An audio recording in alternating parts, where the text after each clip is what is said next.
Hi guys, you're watching JSS Unscripted. গতিকে মই আপোনালোকক ৰিকুৱেষ্ট কৰিছোঁ আপোনালোকে প্লিজ শ্বেয়াৰ কৰক, লাইক কৰক, ছাবস্ক্ৰাইব কৰক আৰু বেল আইকনটো ক্লিক কৰিব নাপাহৰিব যাতে আপোনালোকে নটিফিকেশ্যন পায়। হেল্ল' গাইজ, আজি আমাৰ লগত আছে most talented, handsome, evergreen, charming and my favourite Rabi Sharma da. আৰু আমাৰ লগত আছে আমাৰ মৰমৰ বৌ, টেলেণ্টেড এক্ট্ৰেছ মৈত্ৰেয়ী বা। দুইজনকে স্বাগতম জনাইছোঁ। Thank you. প্ৰথমতে আপুনি মোক ক'ব লাগিব, আপুনি মানে দিনে দিনে আৰু বৌ একদম দিনে দিনে ডেকা হৈ গৈ আছে, মানে ইয়াৰ ৰাজটো কি? ৰাজটো হৈছে মেইনলি হেপিনেছ। মানে এতিয়া ফূৰ্তি থাকোঁ চব সময়তে, ফূৰ্তিৰ কণ্ডিশ্যন নাথাকিলেও ফূৰ্তি থাকোঁ, সেইটোহে চেলেঞ্জ। আৰু দ্বিতীয় কথা হৈছে তাই মোক হেপী ৰাখিছে, মই তাইক হেপী ৰাখিছোঁ। আমি এতিয়া ফূৰ্তি কৰি থাকোঁ আৰু ইনস্পায়াৰ কৰি থাকোঁ ইটোক যে ৰেগুলাৰ ৱৰ্কআউট, খোৱা বোৱা, ডায়েটটো আমি সদায় চাই খাওঁ। দুইটা খুব কেলৰি কনচিয়াছ। ৱৰ্কআউটৰ প্ৰতি আমি দুইটা আগ্ৰহী, দুইটা একেলগে জিম যাওঁ। আৰু তাৰোপৰি যি দুটা বাচ্ছা আমাৰ,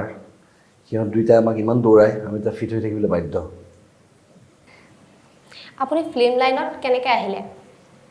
এইটো প্ৰশ্ন কেতিয়াৰ পৰা ষ্টাৰ্ট কৰিলে? ভয়ংকৰ বহুত পুৰণা প্ৰশ্ন হ'ল আৰু কেনেকৈ হ'ল, ইমান ক'লোঁ নহয়। একদম শ্বৰ্টলি কৈ দিয়ক অলপ আৰু বৌও কৈ দিব। মই এনেই বুলেটত আহিছিলোঁ। বুলেট আছিলে, বুলেট দেখা পাই পেলাই ভাইমন দাই মাতি লৈ গ'ল, গৈ পেলাই সুধিলে তুমি কৰিবা নেকি, খবৰ ল'লে তেওঁ কাৰ মাৰ ল'ৰা বুলি গম পালে, ছেকেণ্ড জেনেৰেশ্যন এক্টৰ, তেওঁৰ ভিতৰত এক্টিংটো থাকিব, অলপমান ট্ৰেইন কৰিলে হৈ যাব বুলি ভাবিলে, মাতিলে। গ'লোঁ, কথা পাতিলোঁ। মোৰ তেতিয়া ইণ্টাৰেষ্ট নাছিলে, কিন্তু দেউতাই মোক কেইটামান কথা ক'লে যে এজন অভিনেতা হ'বলৈ হ'লে এটা সম্পূৰ্ণ ব্যক্তিত্ব হোৱাটো বিৰাট প্ৰয়োজনীয়, বা অভিনয় ক্ষেত্ৰখনত যোৱাৰ লগে লগে এটা পূৰ্ণাংগ এটা ডেভেলপমেণ্ট এটা হয়, যে তুমি গম পোৱা কাৰ লগত কেনেকৈ কথা পাতিব লাগে, সুন্দৰকৈ খাব কেনেকৈ লাগে, সুন্দৰকৈ বহিব কেনেকৈ লাগে, সুন্দৰকৈ খোজ কেনেকৈ কাঢ়িব লাগে। কেমেৰাত দেখি দেখি আমি অভ্যস্ত হৈ যাওঁ, আমাক পিছফালৰ পৰা কেনে দেখি, গতিকে কনফিডেঞ্চ লেভেলটো বাঢ়ি বাঢ়ি গৈ থাকে। যেতিয়া এটা পাৰ্চনেলিটি ডেভেলপমেণ্টৰ কথা আহে, তেতিয়া সেই সুযোগটো আমি সদায় গ্ৰহণ কৰিব লাগে জীৱনত। কাৰণ প্ৰত্যেকটা কামে তোমাক পইচা দিবনে নিদিয়ে এইটো ইম্পৰ্টেণ্ট নহয়, কিন্তু সি তোমাক কি ধৰণে ডেভেলপ কৰি থৈ যাব সেইটো ইম্পৰ্টেণ্ট। যে আজি এইটো চেনেল তোমালোকে খুলিছা, এই চেনেলটোত তোমালোকে কৰোঁতে যিটো অভিজ্ঞতা আহিব তোমালোকৰ হাতলৈ, সেইটোৰে তোমালোকে আৰু বহুত ডাঙৰ কাম কৰিবলৈ প্ৰস্তুত হৈ যাবা। ঠিক তেনেকুৱা এটা চিন্তাধাৰা লৈ মই এই অভিনয় ক্ষেত্ৰখনত আহিছিলোঁ। আহি ভাবিছিলোঁ যে এখন চিনেমা কৰিম, তাৰপিছত যাম, মই আকৌ পুলিচ ফ'ৰ্চ জইন কৰিম, আৰ্মিৰ কাৰণে প্ৰিপেয়াৰ কৰিম। কিন্তু এই মানুহৰ মৰমটোৱে মোক ৰাখি থৈ দিলে ইণ্ডাষ্ট্ৰিটোত, থাকি গ'লোঁ এক্টিং। এইটো এটা এডিকশ্যন হয়, মানুহখিনি মৰম পোৱাটো। মানে চোৱা, মই এইটো আগতেও কৈছোঁ বহুতবাৰ, আজিও কওঁ যে আমাক ভাল পোৱাটো একেবাৰে সুকীয়া এটা মজা। কিয়? কাৰণ আমাক মানুহে, আমি বিখ্যাত কাৰণে আমাক মানুহে ভাল নাপায়, ভাল পায় কাৰণে আমি বিখ্যাত। গতিকে যদি মৰমটো যদি মূলধন হিচাপে লৈ এটা কাম আগবাঢ়ি যাব পাৰে কামত মানুহে, মই ভাবোঁ এইটো ঈশ্বৰৰ অৱদান। সেই ঈশ্বৰৰ অৱদান শিৰত লৈ আজিলৈকে চলি আছোঁ। আৰু বৌয়ে কেনেকৈ ষ্টাৰ্ট কৰিলে? মই কেতিয়াও ভবা নাছিলোঁ অভিনয় কৰিম বুলি। মোৰ আচলতে মোৰ পৰিয়ালত কোনো কেতিয়াও এইটো ফিল্ডত নাই, বা কোনো অভিনয় কৰাই নাছিলে। মই গ্ৰেজুৱেশ্যনৰ মানে এক্সাম দি পেলাই মই বাইদেউৰ তাত আছিলোঁ, তাই গুৱাহাটীত আছিলে বাইদেউ তেতিয়া। পৰিচালক এম মণিৰাম মনজাই চিনেমাখনৰ পৰিচালক, তেখেতে তেতিয়া মোক লগ পাই পেলাই মোক এটা কেৰেক্টাৰ কৰিবলৈ কৈছিলে। মই ঘৰত সুধিলোঁ, মা দেউতাই ক'লে এনেই আছে যে এইখিনি সময় কৰিবলৈ ক'লে। তাত কৰিলোঁ, তাত কৰোঁতে আকৌ ৰাজেশ ভূঞা দাক লগ পালোঁ। তেতিয়া NK প্ৰডাকশ্যনৰ এই জানমণি, আগতে মানে বিহু হেৰিবিলাক কৰে কিন্তু ড্ৰামা নাথাকে,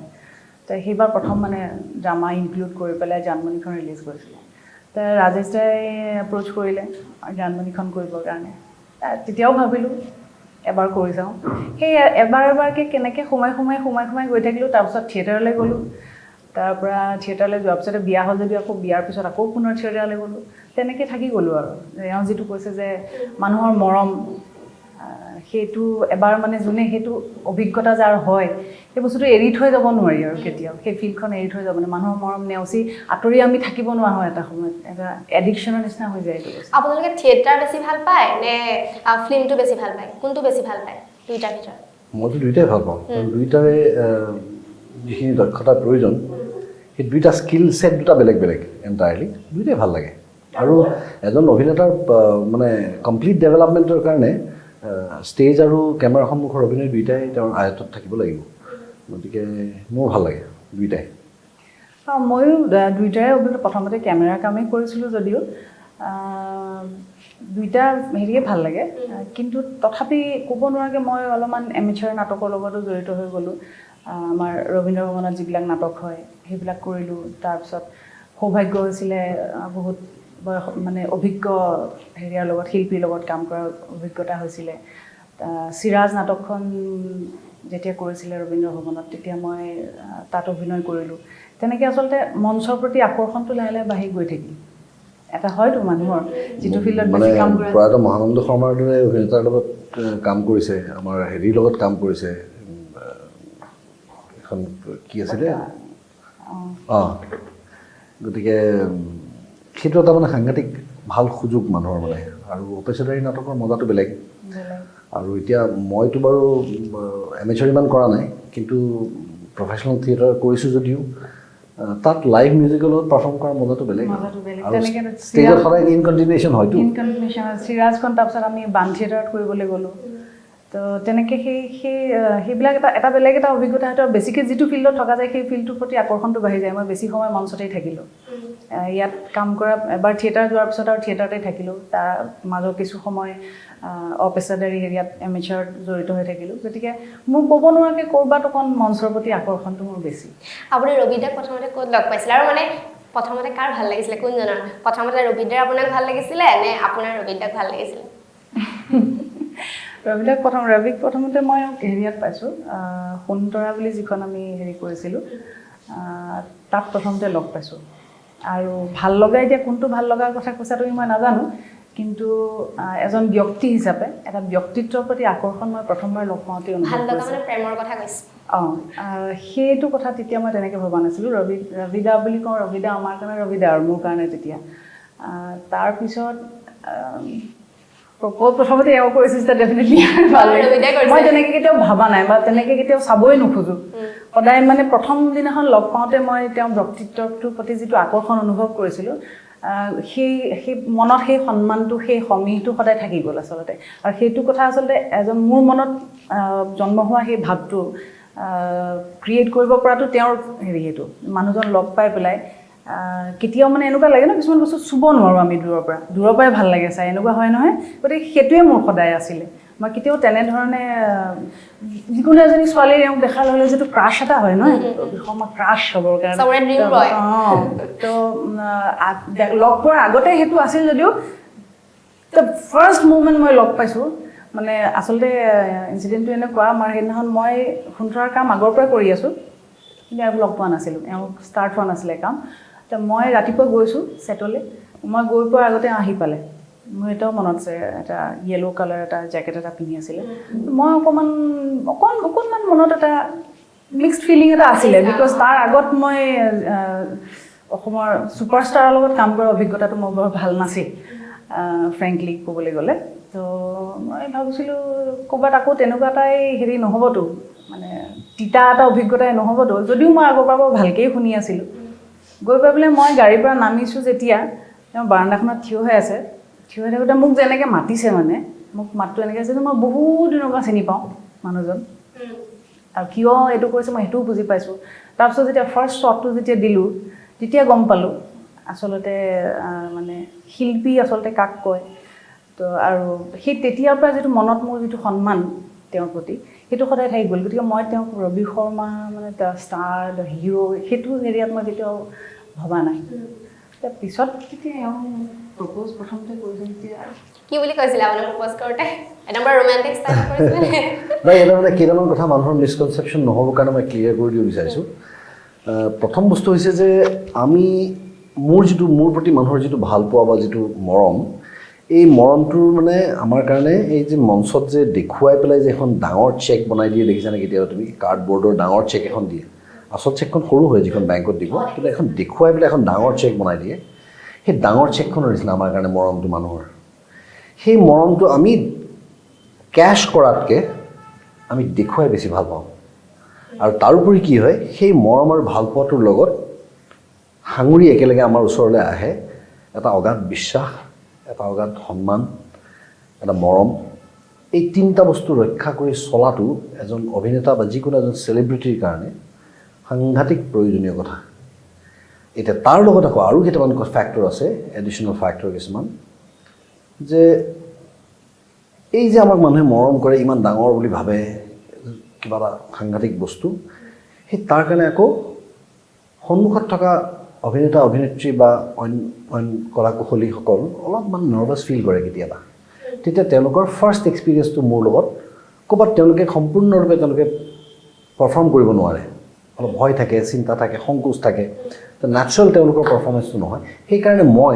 আই জেনেৰেলি টেণ্ড টু মই গৈয়ে সদায় সেইকাৰণে মানুহখিনি ইজি কৰি দিওঁ, যাতে য়েছ যদি ইজি সহজ কৰি দিওঁ, যাতে সেই মানুহজনে মোক লৈ চিন্তাটো বাদ দিয়ে, নাৰ্ভাছ ফিল নকৰে। যাতে মোৰ এনেকুৱাও ৰেকৰ্ড গৈছে য'ত কেতিয়াবা মই খুব কম এনজি খাওঁ, মই খুব চিনচিয়াৰ এক্টৰ, মই যথেষ্ট স্ক্ৰিপ্টখন বহুত আগতীয়াকৈ পঢ়োঁ, মুখস্থ কৰোঁ, কিবা কৰোঁ। মই মানে এনেকুৱাও ৰেকৰ্ড গৈছে য'ত মই কোনোবা অভিনেতা অভিনেত্ৰী নাৰ্ভাছ হৈ এনজি খাই থাকে কাৰণে ময়ো দুটামান এনজি খাই দিওঁ ইচ্ছাকৈ, যাতে তেওঁলোকে এইটো ফিল কৰে যে নাই ইয়াৰো হয় দেখোন ভুল, তেতিয়াহ'লে আমাৰ কাৰণে কি ডাঙৰ কথা, তেতিয়া সহজে কামটো ধুনীয়া হৈ যায়। মই যিটো মিক্সড ফিলিং লৈ গৈছিলোঁ বুলি মই কৈছোঁ, মোক মাত দিয়াৰ লগে লগে মই সেইটো নাইকিয়া হৈ গ'ল, নাৰ্ভাছনেছটো নাইকিয়া হৈ গ'ল। আৰু তেওঁৰ প্ৰতি মৰমটো এজ এ কো এক্টৰ, সহ অভিনেতা অভিনেত্ৰী এগৰাকী হিচাপে মোৰ মৰমটো তেওঁক ফাৰ্ষ্ট ডে'ৰ পৰাই আছে তেওঁৰ প্ৰতি, কিন্তু সেই মৰমটো এই ধৰণৰ নহয়। আৰু এই ধৰণৰ প্ৰয়োজনীয়তা বোধ কৰা মোৰ যিটো সময় আছিলে, যিটো সময় হৈছেগৈ পিছলৈ, তেতিয়া মই থিয়েটাৰ গৈছোঁ ফাৰ্ষ্ট ইয়েৰ, আৰু গৈ মই ফিল কৰিছোঁ যে সেইখিনি সময়ত ঘৰৰ পৰা মাহঁতে প্ৰেছাৰ দি আছে যে বিয়াখন পাতিব লাগে। তেতিয়া তেওঁক যেতিয়া লগ পাই তেওঁৰ কেইটামান গুণ, কেইটামান ফেক্টৰ মই দেখিলোঁ, দেখি মোৰ ভাল লাগিলে। মোৰ প্ৰথম কথা হৈছে যে মই এগৰাকী নাৰীৰ প্ৰতি আকৰ্ষিত হ'বলৈ হ'লে তেওঁ কেৱল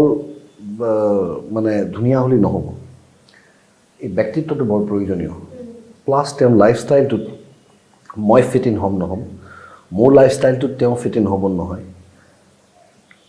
কি ধৰণে তেওঁ চলে, কি ধৰণে আনৰ লগত ব্যৱহাৰ কৰে। এতিয়া মই অন্য এজন অভিনেতা আহিলে মই তেওঁকতো ভাল ব্যৱহাৰ কৰিমেই, এজন ভাল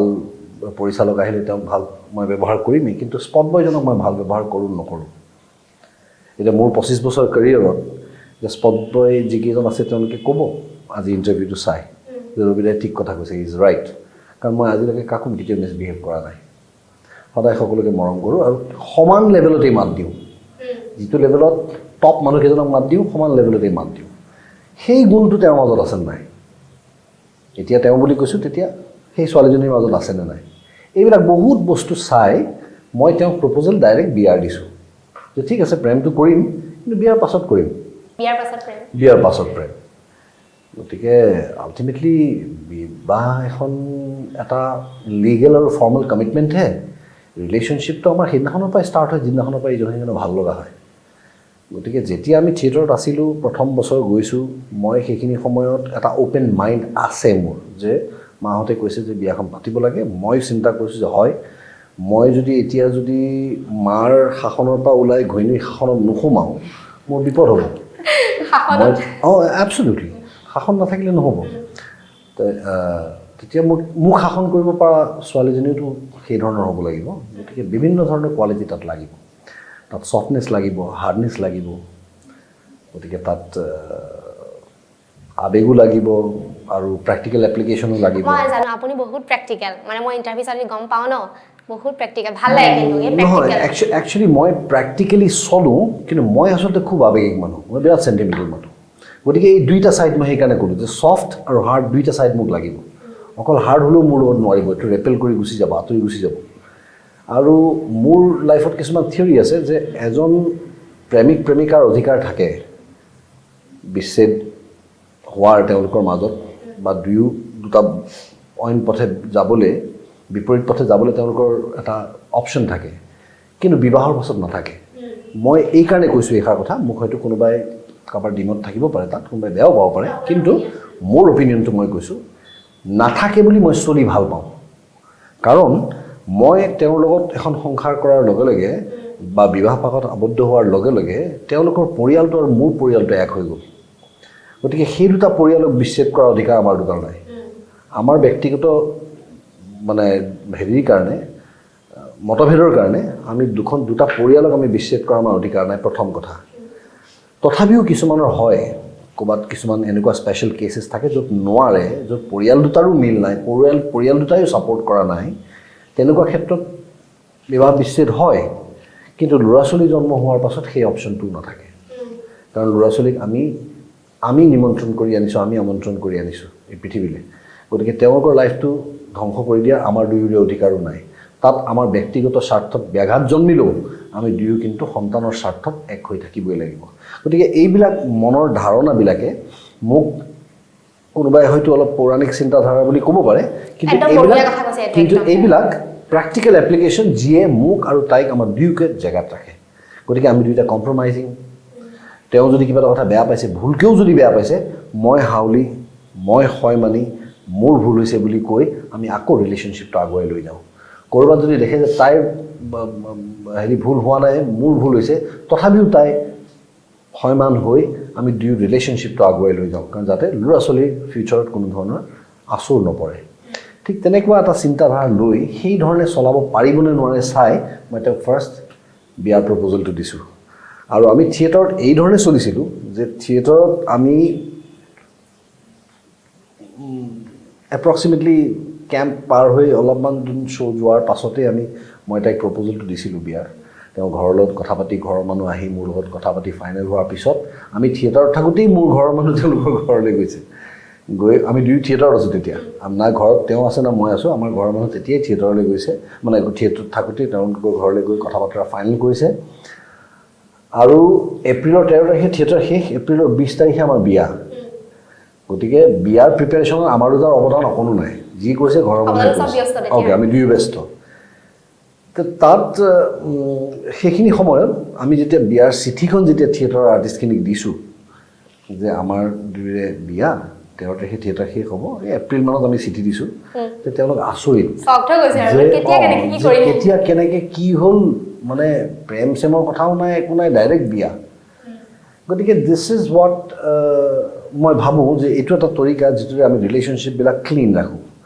আৰু সেইকাৰণে বিয়াৰ এতিয়া 14 বছৰ পাৰ হৈ যোৱাৰ পাছতো আমাৰ মাজত প্ৰেমটো সমানেই চলি আছে আৰু আমি দুয়ো ইজনে সিজনক ইনস্পায়াৰ কৰোঁ আমি দুয়ো ইজনে সিজনৰ ওচৰত বেষ্ট হৈ থাকিবলৈ চেষ্টা কৰোঁ সেই প্ৰচেষ্টাৰ ফলস্বৰূপে তুমি সোধা প্ৰথম প্ৰশ্নটোৰ উত্তৰ আমি ফিট কিয় আপোনাৰ বহুত শিকিবলগীয়া আছে বহুত মানে আপোনাক বহুত ভাল লাগে প্ৰেক্টিকেল আৰু ছেকেণ্ড হ'ল আপোনাৰ পজিটিভ বহুত আৰু থাৰ্ড হ'ল হেণ্ডচাম সেইটো মানে বহুত ভাল লাগে মানে বৌয়ে কৈছিলে এটা ইণ্টাৰভিউত যে ৰবি শৰ্মা বাচ্চা এনেকৈ কৈছিলে সঁচাকৈ বাচ্চা হয় নেকি আপুনি তিনিটা মোৰ বাচ্চা এনেকৈ কৈছিলে একদম একদম মানে ইফালে টুইনছ আৰু ইফালে এটা কেতিয়াবা তোমাৰ সিহঁত দুটাতকৈও বেছি সৰু কেতিয়াবা মই সঁচাকৈ ইমান মানে বাচ্চা নিচিনা কৰা না মই এটা একো নকওঁ আৰু কি ক'ম মই তিনিজনকে চম্ভালিব লাগে তিনিটা বাচ্চা একেলগে চম্ভালিব লাগে বাচ্চা বুলি কৈছে কিন্তু হয় কথাটো হয় আৰু সৃষ্টিশীল মন এটা থাকিবলৈ হ'লে জীয়াই মানুহজনৰ ভিতৰত সেই তেওঁৰ মাজৰ শিশুটো জীয়াই থকাটো বৰ প্ৰয়োজনীয় ইয়াত প্ৰয়োজনীয় এইকাৰণে মই কওঁ যে আজি তুমি এই ৰুমটোত কিবা এটা বস্তু লুকাই থৈ দিয়াৰ তলত এই ধৰা তলত থৈ দিছা মই বা এওঁ আহি আমাৰ চকু নপৰে কিন্তু মোৰ বাচ্চাটো সোমাই আহি প্ৰথম সিটোতে হাত দিব এই যে তেওঁলোকৰ এই কিউৰিয়াছ নেচাৰটো যে ইনকুইজিটিভ নেচাৰটো তেওঁলোকৰ যে এই ইমাজিনেটিভ ৱৰ্ল্ড এটা তেওঁ যে এখন গাড়ী এখন লৈ যে এনেকৈ জঁপিয়াই গ'ল গাড়ীখন এইবিলাক যে কৰি থাকিলে কি কৰে এইটো এটা ক্ৰিয়েটিভ মাইণ্ডটো তেওঁলোকৰ জীয়াই থাকে সেই ক্ৰিয়েটিভ মাইণ্ডটো যেতিয়ালৈকে আমি জীয়াই ৰাখিব পাৰিম আমাৰ ভিতৰত আজি কবি হিৰুদা ঢুকাই গ'ল কিমান বয়সত ঢুকাইছে হিৰুদা আজীৱন বাচ্চা হৈ থাকিলে মই সেইটোৰ কাৰণে বাচ্চা হোৱা বুলি কোৱা নাই মই সেইকাৰণে মোৰ মনৰ ভিতৰত বাচ্চাটো জীয়াই ৰাখিবলৈ চেষ্টা কৰিছোঁ যাতে সৃষ্টিশীল মনটো মোৰ সদায় থাকিব গাড়ীখনৰ কথাটো কওঁতে এটা কথা মনত পৰিল কৈ দিওঁ কি কোৱা কৈ দিয়ক পুৰা খোলা হেলিকপ্টাৰ ৰিম'ট কণ্ট্ৰল হেলিকপ্টাৰ আছে 3খনমান আপুনি চলাই থাকে নেকি চলাওঁ গুৱাহাটীত থাকিলে ইমান অপেন স্পেচ নাপায়তো আমাৰ ঘৰলৈ গ'লে লৈ যায় চলাবৰ কাৰণে বোলে বাচ্চা নিচিনা উৰাই থাকে তাৰ পিছত মোৰ এক্সপেৰিমেণ্টটো চলে তাত কেমেৰা বান্ধি মই শ্বট ল'ব পাৰোঁ ড্ৰোন নাহোঁতেই মই ড্ৰোনৰ এফেক্ট তেতিয়াই লৈছোঁ সিদিনাখন এতিয়া ৰাতিপুৱা দুদিন একেলগে শ্বুট আছিলে মৰ্ণিং 5:36 ওলাই যায় ইভিনিং 9:30 10 মানত আহি পায় আহোঁতে যাওঁতে বহুত সময় আৰু কি কবি এতিয়া নাই একো নকওঁ তেনেকুৱা আহোঁতে যাওঁতে বহুত সময় লাগি যায় আহি পোৱাৰ পিছত আৰু মোৰ বাইদে টাইম কি হয় গোটেই দিনটো ইহঁতক চাই মেলি চম্ভালি উঠি ইভিনিং ইহঁতৰ হোমৱৰ্ক পঢ়োৱা চব কৰি মেলি দুটাক একেলগে সমানে এটা বাচ্ছা পঢ়োৱাতেই চুলি সৰি যায় দুইটাক পঢ়ুৱাই মেলি মোৰ মানে বাই 8:38 মোৰ এনাৰ্জি শেষ আহি পাইছে 9টা 9:30 মানত আহি পাইছে তাৰপিছত হেৰি চিষ্টেমটো লৈ আহিছে মিউজিক চিষ্টেমটো লৈ আহিছে কাৰাওকে মিউজিক চিষ্টেমটো লৈ আহিছে আহি পেলাই মোবাইলত মানে চকু ৰঙা হৈ আহিছে দিনটো শ্বুট কৰি আহি পেলাই এতিয়া গান গাব মই মানে ক'বতো একো নোৱাৰোঁ তাৰপিছতে মোক কৈছে গাচোন গান এটা মই কৈছোঁ মই এতিয়া নাগাওঁ এতিয়া নাগাওঁ তেতিয়া নাগাওঁ এতিয়া গাবলৈ গ'লে কবি কাইলৈ গাম কাইলৈ গাবলৈ কবি কাইলৈ গাম তো মইহে গম পাইছোঁ মোৰ হৈছে এতিয়া বাচ্ছাকেইটাক ভাত তাত খুৱাই মেলি মই শুওঁ মই নিজৰ ৰেষ্ট লওঁ তো সেই 9টা বজাৰ পৰা 10:30 11টা বজালৈকে গান গাইছে গান গাইছে সিহঁতকো গাইছে নিজেও গাইছে তো বাচ্ছা নহয় কি বাচ্ছাই দুইজনৰ মানে কাজিয়াটো এনেও লাগে চবৰে লাগে কাজিয়া মানে যেতিয়া কাজিয়া লাগে কোনে মনাই প্ৰথমে ৰবি দাই তেনেকুৱা কথা নহয় মোক কেতিয়াবা যদি অকণ বেছি খং উঠে অকণমান টাইম লাগে তেওঁ গম পাই যে আজি পাৰাটো বেছি গৰম হৈছে আৰু এতিয়া দীঘলীয়া হ'ব এইটো তেতিয়া আৰু আহি পেলাই বেছিভাগ সময় এওঁ কয় কিন্তু কেতিয়াবা নিজেও ফিল কৰোঁ যে মই অলপ অভাৰ ৰিয়েক্ট কৰিলোঁ বা এইটো কথা তেওঁৰ গাত দুখ নাই এওঁ জানি বুজি কৰা নাই অনিচ্ছাকৃত ভুল বা ক'ব নোৱাৰাকৈ ইমান দেৰি হয় মোৰ বেছিভাগ খং মোৰ সেইটোৱে উঠে এই কিবা এটা কামত ওলাই গ'ল আৰু যিটো ফিল্ডত আমি কাম কৰোঁ সেইটো ফিল্ডত সময়ৰ কোনো ঠিক নাথাকে ওলাই গ'ল ক'ৰবাত স্ক্ৰিপ্ট ছিটিঙত বহিলে স্ক্ৰিপ্ট ছিটিঙত মোক ক'লে 1 ঘণ্টা বা 2 ঘণ্টা লাগিব মই ধৰি লওক খুব বেছি 3 ঘণ্টা লাগিব তাত বহি থাকোঁতে গমেই নাপাওঁ যে কেতিয়া 4 ঘণ্টা সময় 5 ঘণ্টা সময় পাৰ হৈ গ'ল আৰু মোৰ এটা অভ্যাস আছে কি তাৰ মাজত মই যদি গম পাওঁ যে কিবা এটা কামত গৈছে মই মাজত কেতিয়াও ফোন নকৰে খুব বেছি ড্ৰাইভাৰ মই ইনফেক্ট মোবাইল অফে কৰি দিওঁ গৈ ড্ৰাইভাৰটোৰ নম্বৰ দি থোৱা থাকে তেওঁ ফোন কৰে মই শ্বুটিঙত আজিলৈকে মোবাইল খুচুৰি থকাই নাই লাইফত কামত যোৱাৰ লগে লগে মই phone switch off script cheating আছে বুলি যদি ক'লে মই তেতিয়াও ফোন নকৰোঁ খালি 3 ঘণ্টামান হৈ গ'লে তেতিয়া অকণমান দিগদাৰ লাগেতো ল'ৰাজনক ফোন কৰি পেলাই কওঁ ঠিকে আছেনে ক'ত আছে আমুকত আছোঁ য'ত আছে তাতে আছোঁ ঠিকে আছে আছে